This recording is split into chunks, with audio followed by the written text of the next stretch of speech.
So here students we are with 100 MCQ series with part 2, right? So part 1 आप सबने देखा, we did few MCQs there. So today we are going to do the other part, right? So let's score 20 on 20 in the MCQs and let's target 80 on 80 after that. Okay, now we have here the first question again from this part. That is, if the demand function is given to you and you have then the marginal revenue you have to find.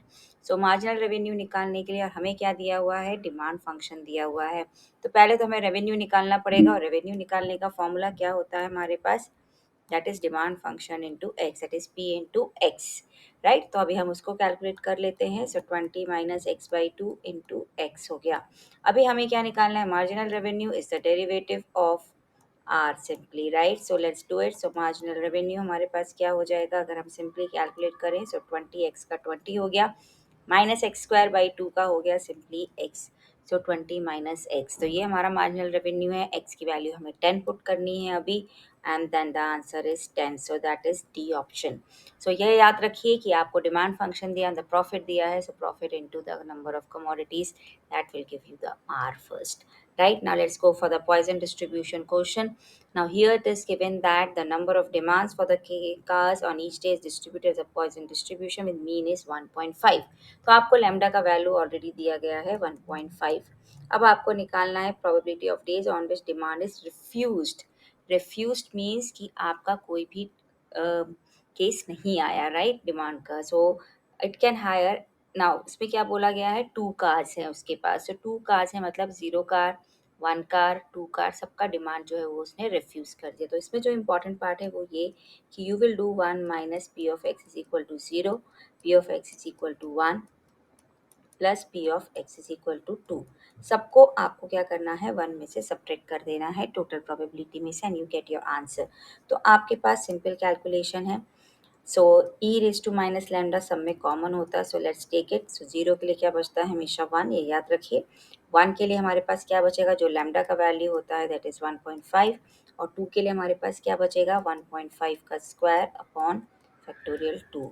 तो ये हमें simply calculate करना है। So let's do it now. So 1 minus 0.2231, और ये 2.5 into 2 will become 5, 5 plus 2.25 upon 2। सो अगर हम इसको कैलकुलेट करते हैं, सो वी गेट 1 माइनस 0.2213 को अगर हम 31 को इससे सब्ट्रैक्ट कर देते हैं, so we get this, right. And now we have to multiply the 2, so we get 1 minus 0.8087, और अगर हमने दोनों को सब्ट्रैक्ट किया, so what we will get 0.9313, that is B option is correct.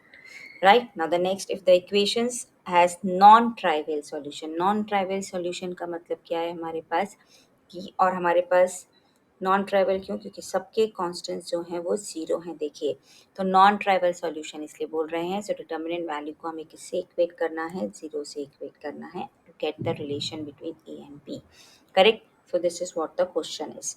तो हमें निकालना है कि if the equation is non-trivial solution then which condition will it satisfy. So d is equal to 0 लेके चलना है हमको, correct. So that is the important part. So हमारे पास डिटर्मिनेंट क्या बन जाएगा, देखिए 2 3 1 3 1 minus 2, and here what do we have, a 2 and minus b, और this is equal to 0। अभी इसको सॉल्व करके हमें रिलेशन बताना है, जो one of the 4 options will come.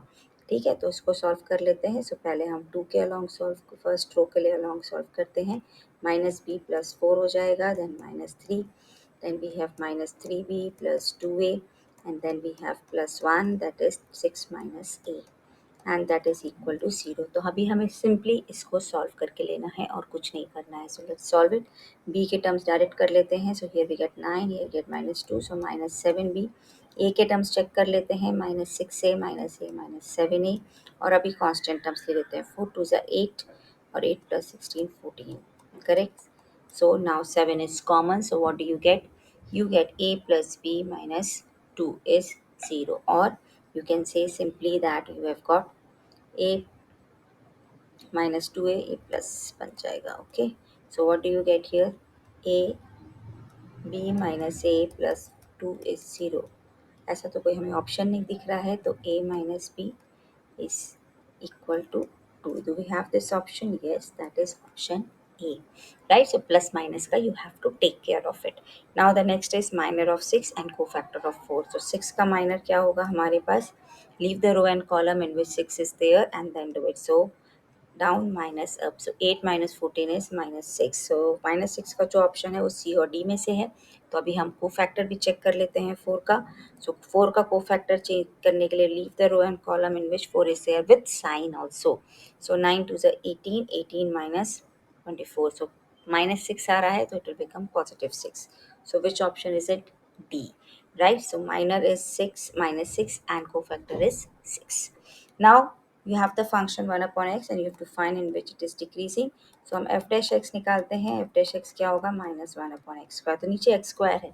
आप चाहे पॉजिटिव नंबर लीजिए चाहे आप नेगेटिव नंबर लीजिए, it will always be less than 0 for all x belonging to r. So x belonging to r का मतलब क्या है? आपके पास इंटरवल हुआ -infinity to infinity. तो आपको सिर्फ एक कंडीशन यूज़ करनी है f dash x is less than 0 की, and then you get your answer C. Right, now the point on the curves where the tangent is parallel to the chord.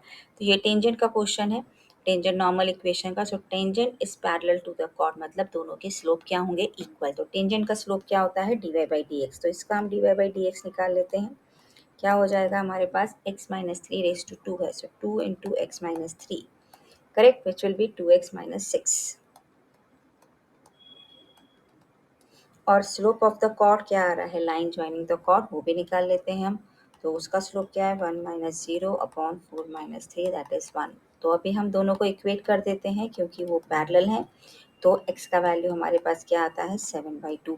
अब हमें point भी निकालना है student. सिर्फ 7/2 से काम नहीं होगा, हमें y का वैल्यू भी चाहिए. उसके लिए हम x का वैल्यू कहाँ पुट करते हैं? फिर से अपने कर्व की इक्वेशन में. So let's put there. So y will be what? 7/2 minus 3 raise to 2. तो हमारे पास क्या आंसर आ जाता है? 1/2 रेज टू 2 दैट इज 1/4. तो कौन सा आंसर हमारे पास है? 7/2 इंटू 1/4. ये हमारे पास कोऑर्डिनेट्स होगा. This is a very good question for tangent and normal, right? So just try to work it out.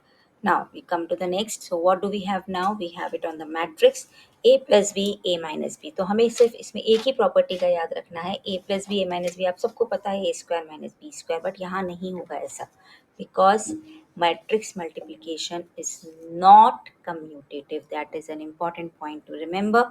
तो हमारे पास प्रॉपर हम इसको ओपन करेंगे जैसे हम करते हैं बाइनोमियल बाय बाइनोमियल को, and then we will solve it. So a square plus ba minus ab minus b square, right? So that's the answer. So which option is it? ध्यान से करिएगा, प्लस माइनस एरर नहीं होना चाहिए आपका. So this is this option C. So remember, matrix multiplication is non commutative. एकदम से answer मत क्लिक करिए, थोड़ा सा ध्यान रखिएगा. Now a sales promotion company sells tickets for ₹100 each to win ₹5 lakhs.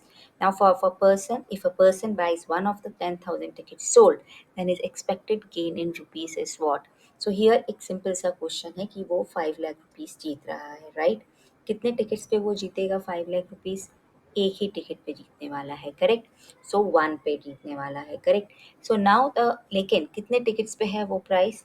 देखिए, 100 कंपनी 100 रुपीज़ का वो बाइस 1 ऑफ 10,000, तो 10,000 टिकट्स पे आपके पास एक प्राइस विन है. Okay, now let's go for this. So 5 lakh rupees वो जीतने वाला है. कितने केसेस में? क्या प्रोबेबिलिटी है? 1/10,000 टिकट्स पे, करेक्ट. तो हम अगर मल्टीप्लाई कर देंगे दोनों को बाद में, या फिर वो 0 रुपीज़ जीतेगा. 0 रुपीज़ जीतने की क्या प्रोबेबिलिटी है? 9999, क्योंकि बाकी किसी टिकट पे तो है ही नहीं हमारे पास, right. So this is what we have. So ये हमारे पास x हो गया बेसिकली, ये हमारे पास px हो गया. सो अगर हम इसको मल्टीप्लाई करेंगे तो 5 लाख को, this is how we write it, तो 50 रुपीज़ आ जाता है. यहाँ तो ज़ीरो ही रहेगा. अब 50 रुपीज़ एक्सपेक्टेड वैल्यू तो है, but expected gain in rupees is how much? तो 50 रुपये उसको मिलने वाले हैं, correct. That is the probability हमारे पास जो आया है. सो 50 है हमारे पास एक्स और P x expected gain, but उसने 100 रुपये का टिकट भी तो खरीदा है. सो नेट गेन हमारे पास कितना बन जाएगा? नेट गेन जो होगा उसको 50 माइनस 100 रुपीज़ सो -50 आंसर होगा, not 50. So that is what it is. So expected gain in rupees जो है उसको -50 लॉस होने वाला है उसको. Correct. Now during a pandemic 20% of the patients who have the disease get complication. So 20% को complication है तो 80% को नहीं है. If 100% patients of the locality were treated तो हमें स्टैंडर्ड डेविएशन निकालना है. तो स्टैंडर्ड डेविएशन अब आप सोचेंगे इसमें सिग्मा एक्स आई नहीं, ऐसा कुछ नहीं है, ये बायनॉमियल डिस्ट्रीब्यूशन का क्वेश्चन है. Standard deviation is square root of variance n p q. तो सिंपल सा क्वेश्चन है 100 इंटू हमारे पास कितने पेशेंट्स हैं 20%, सो 20/100 और कितने लोगों को नहीं है 80/100. सो ये कट हो गया हमारे पास, ये भी कट हो गया. सो 8 2 16 तो 4 is the answer. So this is what we have. ये ध्यान रखिए ये स्टैटिस्टिक्स का नहीं बायनॉमियल डिस्ट्रीब्यूशन का क्वेश्चन है. Now next is the variable cost of producing x units. Correct is this: if the company incurs a fixed cost of rupees 8100 then the level of output where the average cost is minimum. तो हमारे पास जो है यहाँ पे total cost पहले हम ले लेते हैं which is fixed cost plus variable cost. Right. तो फिक्स्ड कॉस्ट है हमारे पास 8100 और वेरिएबल कॉस्ट कितना है हमारे पास x² + 2x. तो एवरेज कॉस्ट मिनिमम के लिए करना है तो एवरेज कॉस्ट क्या होता है total cost upon x. So it is 8100 upon x, x² upon x, 2x upon x. तो ये बन गया हमारे पास. करेक्ट. अभी हमें निकालना है कि एवरेज कॉस्ट मिनिमम कब होगा. एवरेज कॉस्ट अगर हमें मिनिमम चाहिए तो हमें इसका डेरिवेटिव निकालना पड़ेगा, उससे फिर हमें कैलकुलेट करना पड़ेगा. सो इसका डेरिवेटिव क्या होता है -8100 अपॉन x² और ये हो गया +1. Correct. Now we will equate it to 0. अब हम इसको 0 से इक्वेट कर देते हैं तो हमारे पास क्या वैल्यू बन जाता है simply x² is 8100. So which gives x is how much 90. Correct. x is 90. तो ये हमारा हो गया मिनिमम का वैल्यू. सो अभी हमारे पास x is 90. So what is the option that we have here x is 90. Correct. That's the correct option. So this is what we have. Let's move to the next question now. So now for a Poisson distribution model, if arrival rate of the passengers at an airport is recorded as 30 per hour, correct? So 30 per hour. So 30 per hour. But अगर हमें आगे जो question दिया है वो minutes के लिए दिया है तो पर मिनट कितने लोग आने वाले हैं हाफ. करेक्ट. सो ये तो हमारा प्रोबेबिलिटी हो गया और टोटल वो कितने मिनट्स में पूछ रहा है फर्स्ट 10 में, तो आप इसको 10 से मल्टीप्लाई कर दीजिए basically. So expected number of arrivals in 10 minutes कितने हो जाएंगे हमारे पास 5. That's a simple answer that we have, that is 5. कुछ हमें कैलकुलेट नहीं करना है, सिंपल क्वेश्चन है हमारे पास. Correct. So that is what we have. Let's move on to the next. A man rows 15 kilometre upstream and then 25 kilometer downstream in 5 hour each time. Correct. So what is the speed of current हमें निकालना है. So इसके लिए हमारे पास speed of boat in still water x ले लेते हैं, speed of the current y ले लेते हैं. तो x माइनस वाई किसकी स्पीड होती है अपस्ट्रीम की स्पीड होती है. सो अपस्ट्रीम में कितना गया वो 15 गया, कितने टाइम में 5 आवर्स में. करेक्ट. डाउन स्ट्रीम में वो कितना गया x + y into 25 that too in 5 hours. Correct. This is what the simple equations are. Correct. Okay. Written wrong. 5 यहाँ पे आएगा और यहाँ पे आएगा आपके पास 15 एंड 25. करेक्ट. क्योंकि हमारे पास फॉर्मूला क्या होता है speed into time is distance. Correct. So this is what we have. Now let's solve the simultaneous equation. तो अगर हम सिंपली ऐड कर देते हैं इक्वेशंस को, आप चाहें तो ये कट कर सकते हैं तो आपके लिए और इजी कैलकुलेशन हो जाएगा. तो अभी अगर आप दोनों इक्वेशन को ऐड करेंगे तो क्या मिलेगा वाई वाई कट हो गया. सो 2x इज 8. तो x का वैल्यू कितना हो जाएगा 4. सो x का वैल्यू है 4 but that is the speed of boat in still water. That is not the answer students, option में दिया गया है, जल्दी में मत करिएगा. सो 4 है तो हमारे पास अभी क्या करना है 4 minus y is 3. Right. First equation यही है तो y का वैल्यू इसका मतलब कितना है 1. So that is your correct answer B option, that is 1. Correct. तो थोड़ा ध्यान से करिए, हमें स्पीड ऑफ करंट निकालना है not the speed of boat in still water. Now next question हमारे पास किसका है अगेन द फर्स्ट यूनिट. सो हमें डाइल्यूशन का क्वेश्चन है. तो हमने 40 लीटर मिल्क है हमारे पास, 4 litre milk was taken out and replace with water. तो इसमें आपको सिंपली फार्मूला यूज़ करना है. क्या फार्मूला होता है हमारे पास we have the formula of dilution. Right. वही हमें इसमें यूज़ करना है.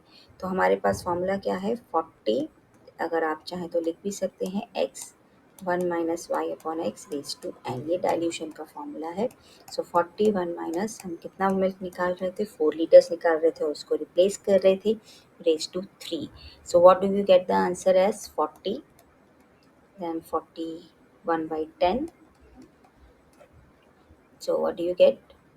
10 minus 1, 9 by 10 का cube. Correct? So if we solve it, what do we get?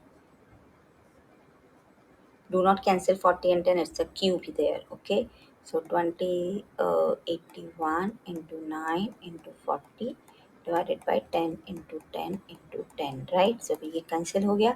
81 9 और 4 को आपको multiply करना है और फिर 100 से divide करना है। So we will get 21.96 liters, that is option B. Correct? 2916 आता है, उसको 100 से divide किया, so we get the answer. Now let's move on to the next. So the demand function of the toy is given and the total cost function is given. For maximum profit, find the value of x. Maximum profit के लिए profit क्या होता है हमारे पास? Of course selling price minus cost price, right? So अभी हमारे पास यहाँ पे क्या है, demand function दिया है हमको. So अभी हम यहाँ से निकालेंगे अपनी value. So profit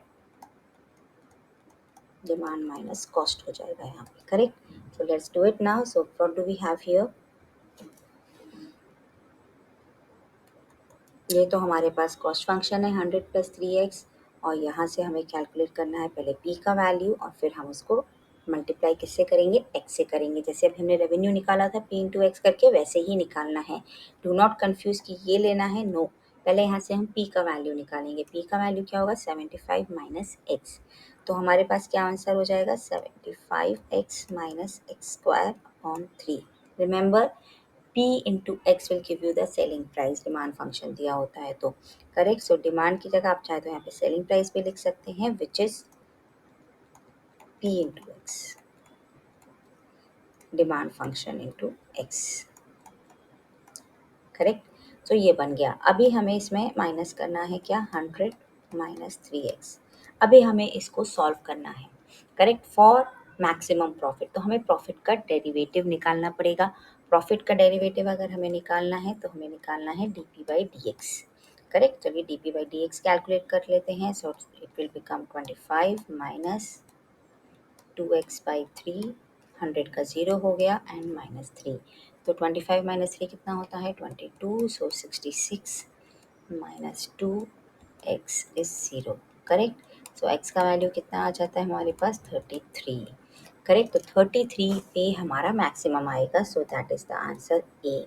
तो बस हमारे पास सबसे इम्पोर्टेंट पार्ट ये था। रिमेंबर, पहले हम p को x के टर्म्स में कन्वर्ट करेंगे, फिर उसको x से मल्टीप्लाई करेंगे, that is important part.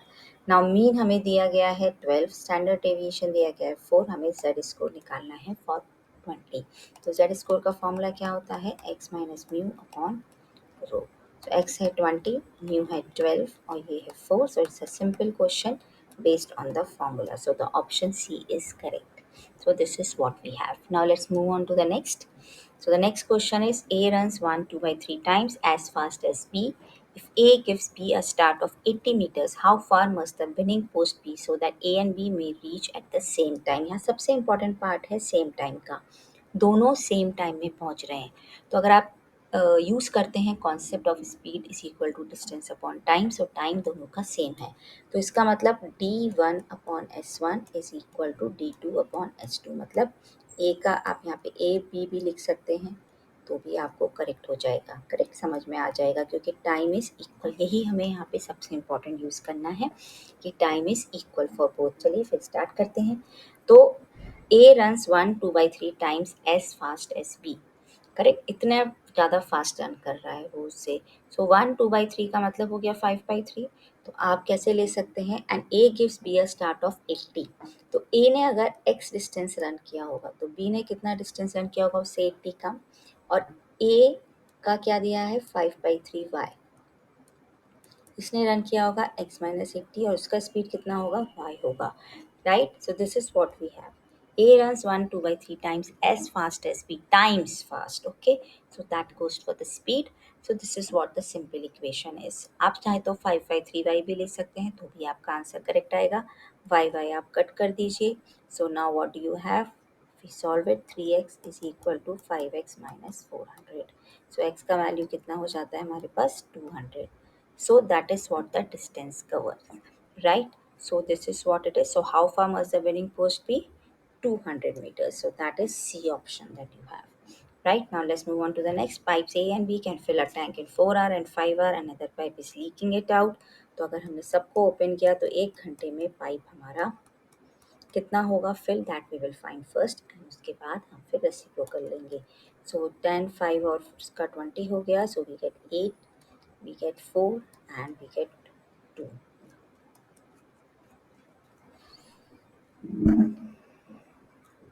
Sorry, 5, right? Sorry, 5, correct? So we get 5, so we get here 7 by 20, so 20 by 7 हो गया हमारा time. Let's do it in the fractions, mixed fractions, and we get 2, 6 by 7. So that is what we have got, correct? So next question is on marginal revenue. I hope you all are getting the correct answers in one go, okay?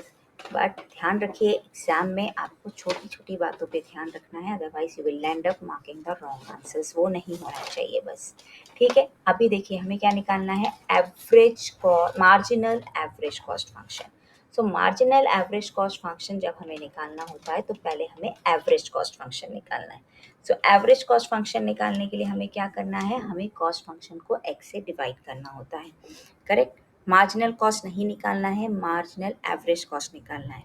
तो पहले हम average cost निकाल लेते हैं, which will be 10x minus 7x square plus 3x cube divided by x, correct.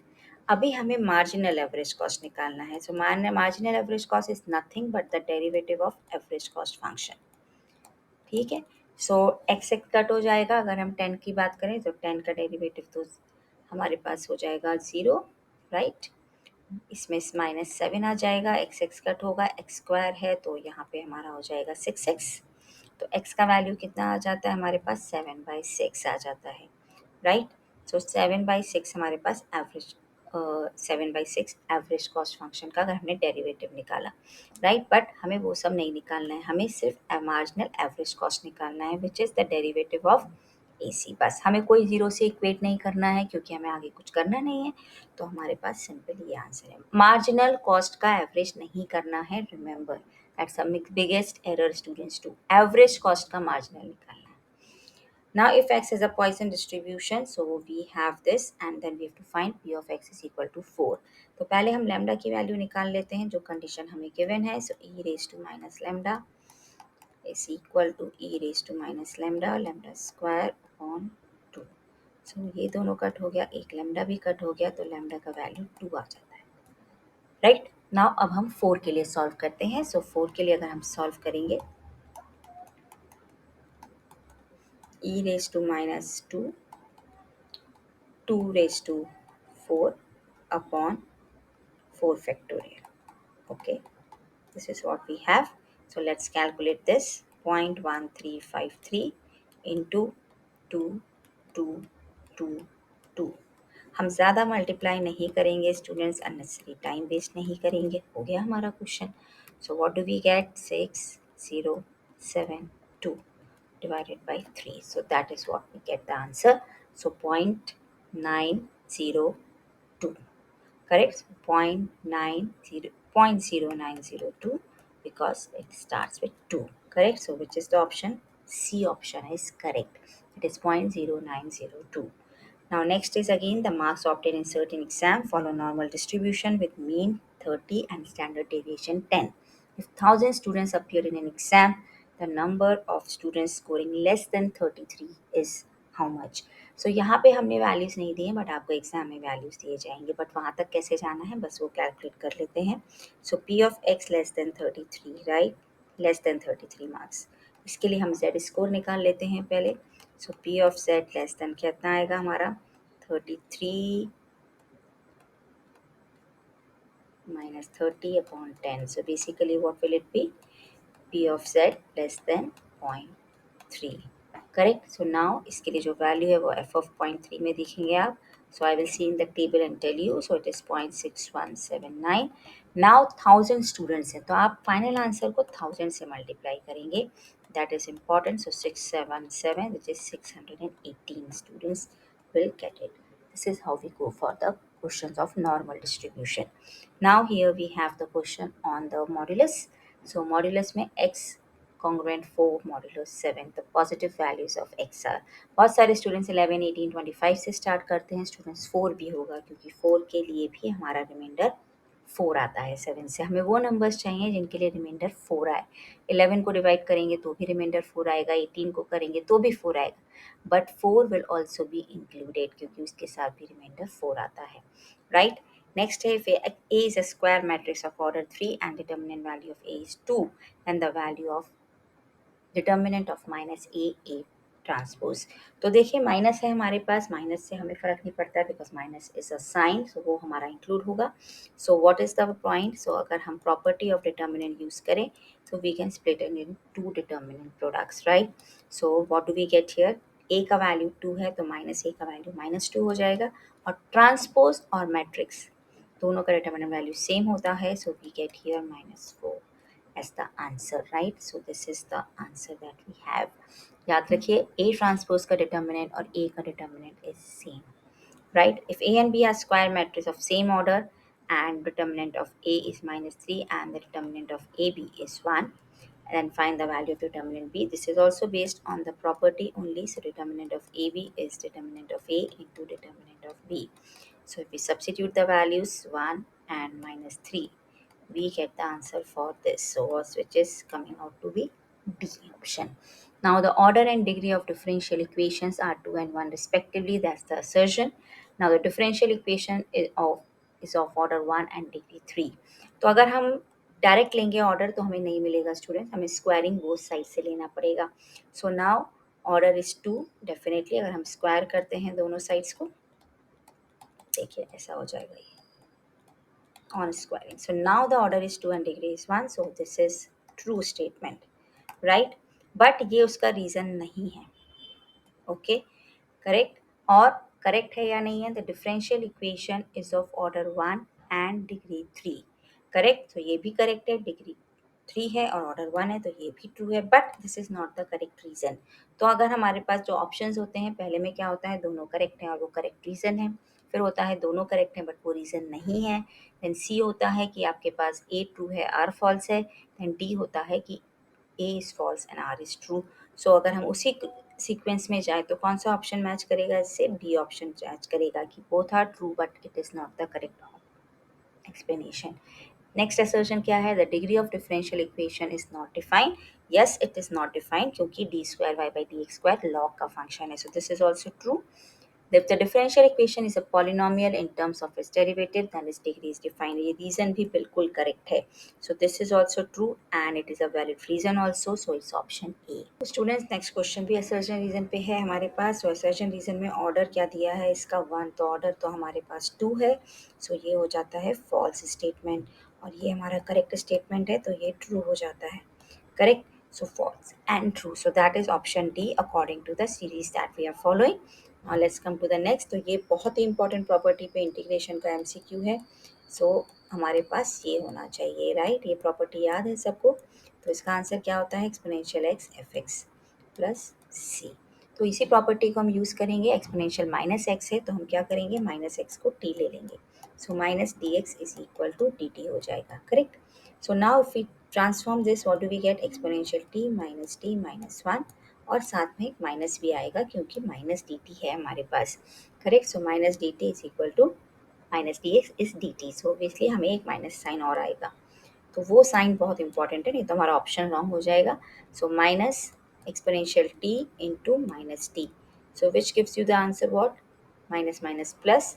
So t exponential t. Check करिए, ये हमारे पास आंसर हो गया. प्लस सी मत भूलिएगा, करेक्ट. अभी हम सारे ऑप्शंस अपने पुट कर देते हैं वापस टी को माइनस एक्स, तो हमें क्या आंसर मिल जाएगा? C. That is the correct answer. इस क्वेश्चन में प्लस माइनस का एरर बहुत होता है, ध्यान से करिएगा. Now X minus 5 upon this is also based on the same. इसको हम थोड़ा सेपरेट कर लेंगे. X minus 3 upon X minus 3 whole cube, और दूसरा हमारे पास क्या आ जाएगा? -2 upon X minus 3 whole cube, correct. तो ये दो हमारे पास बन गए T x. So 1 upon x minus 3 whole square minus 2 upon x minus 3 whole cube. तो अभी हम इसमें सेम प्रॉपर्टी लगा सकते हैं और अपना आंसर ढूंढ सकते हैं। तो exponential x upon x minus 3 whole square हो गया, correct. So this is what we have got, so which is the option B, correct. तो ये हमारे पास आंसर हो गया। Now next question is on definite integrals. तो हमें सिर्फ डेफिनेट इंटीग्रल निकालना है और सिंपली उसमें वैल्यूज डालनी है। So this is a simple question which is based on the limits, nothing else. तो 1 2 3 हमें करना है। So let's solve it. So 27/3 plus 3 minus 1/3 minus 1। So this is what we have. 27 minus 1 होता है हमारे पास 26, 3 माइनस 1 2 होता है, 2 में अभी हम और 6 ऐड कर देते हैं।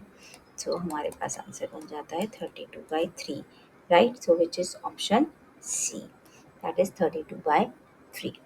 नाउ नेक्स्ट क्वेश्चन में हमें लिमिट का वैल्यू निकालना है, right. That is again an MCQ on integration. So now what we have 0 to a 3x² dx। तो पहले तो हम सिंपल इंटीग्रेशन कर लेते हैं। सो 3x² का इंटीग्रेशन 3x³ 3 0 to a। तो अभी हमें क्या करना है, सिंपली वैल्यू डालनी है। ए क्यू इज 8 हो जाता है। तो ए का वैल्यू कितना आ गया स्टूडेंट्स, 2 आ गया। That is a simple question, no worries, correct. Next partial fraction पे एमसीक्यू है, आपको ए और बी का वैल्यू निकालना है। तो उसके लिए एक सिंपल सा वे है, 4x माइनस 10 है। हमारे पास दो रूट कौन कौन से हैं, x माइनस 3 और 4। तो अभी हम a x minus 4 cross multiply करेंगे। So we get this, no need to write the denominator.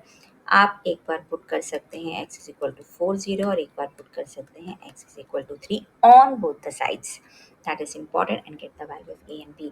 अगर हमने 4 पुट किया तो ये 0 हो जाएगा। तो b का वैल्यू कितना आता है, 16 माइनस 10 दैट इज 6। अगर हमने 3 पुट किया तो b 0 हो जाता है। सो माइनस a का वैल्यू कितना आता है, माइनस +2। सो a का वैल्यू -2 हो जाता है, राइट। अब ये ध्यान रखिए, आपको पहले a का वैल्यू लिखना है, बाद में b का वैल्यू लिखना है। तो कौन सा ऑप्शन करेक्ट हो जाता है हमारा, 2, 6 का ऑप्शन करेक्ट हो जाता है, that is option B, right? Let's see the values. Okay, a का value -2 था, so that is option C. That is -2, 6. So this is how we go for the question. They are not tough. The only thing is be particular about your concepts. Right, now let's move on to the statistics now. So statistics में a machine makes car wheels and in a random sample of 26 wheel. Test statistic दिया हुआ है हमें 3.07. So as per the test statistic distribution at 5% level, what can you say about the quality of wheels produced by the machine? लेकिन इसमें हमें एक चीज़, हम value तो निकाल लेंगे कंपेयर करने के लिए, right. That is given here 3.07 test statistic, और हमें ये वैल्यू जो दिया गया है वो 2.06 है। सो 3.07 इज ग्रेटर देन 2.06, करेक्ट। लेकिन हमें ये नहीं दिया गया है कि आपके पास जो व्हील्स हैं पहले वाले वो इन्फीरियर थे या सुपीरियर थे, और हमें क्या क्वालिटी चेक करना है, राइट। तो अभी superior quality, inferior quality, same quality can not say what can be the point, right. तो मोस्टली हम बोलते हैं कि सुपीरियर क्वालिटी होगा, करेक्ट।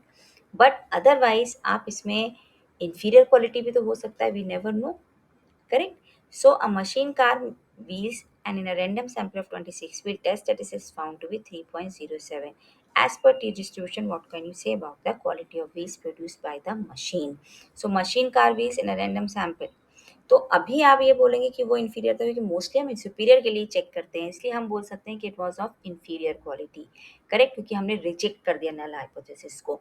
तो नल हाइपोथेसिस क्या था कि वो क्वालिटी जो है वो इन्फीरियर है, और अल्टरनेट में क्या बोल रहे हैं, yes we are making a superior quality, right. So it goes with that. A grain wholesaler visits the granary shop and while going around a rice to make a good purchase, he takes a handful of rice from the random sacks of rice. तो in order to inspect, तो उसने एक छोटा सा उठा लिया और उसको वो इंस्पेक्ट करने चलिए, रैंडमली उठा लिया। So it's a random sampling, right. कोई उसने लेआउट नहीं बनाया, मैं कुछ लूँगा इसमें से लूँगा।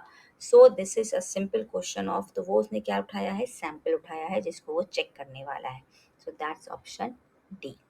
In a school, a random sample of 145 students is taken to check whether a student's average calorie intake is 1500 or not.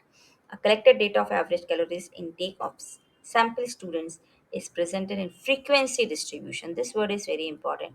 Frequency distribution, right? Which is called a, तो क्या बोलेंगे हम, फ्रीक्वेंसी डिस्ट्रीब्यूशन, सैम्पलिंग डिस्ट्रीब्यूशन बोलेंगे, क्योंकि हम of course sample ले रहे हैं और फ्रीक्वेंसी डिस्ट्रीब्यूशन की फॉर्म में। So this is known as sampling distribution. Now, in a survey question for a sample of 200 persons, individuals, 80 give yes, 100 give no and 20 give neither nor response. तो yes के लिए response कितना है? 80 out of 200. So let's do it.